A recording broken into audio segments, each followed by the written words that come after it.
Working with dates can be a pain, but fortunately Excel has provided some tools for handling these kinds of problems. One of these tools is the end of month function, which is abbreviated as EoMonth. The basic syntax is that you provide a start date, and then you type in a number that represents the number of months before or after the start date. I'm going to demonstrate this with a few examples. Example 1. I'm starting with the date March 21st, but I want to find the end of the month, so I'm going to use the EoMonth function. First type equals EoMonth. Click on the cell containing the start date. Type in the number of months from the start date. In this case, I want to find the end of the same month, so I will type 0. Now, the result cell shows the last day of the month, March 31st, 2019. Example 2. I want to find the last day of the month for the prior month.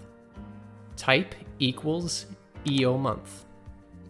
Click on the cell containing the start date. Type in the number of months from the start date. In this case, I'm going to type in -1 because I want to find the last day of the month for the month prior to the start date. Now, the result cell shows the last day of the month for the prior month, February 28, 2019. And finally, example 3. I'm going to demonstrate a slight twist on the previous example to show how easily to get the first day of the month. First, copy the formula from example 2. Now, click into the formula cell and scroll to the end of the function.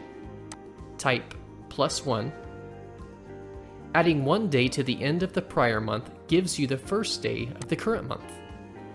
There are other ways of transforming a date to the first or last day of the month, but using the EoMonth function is by far the simplest of them all.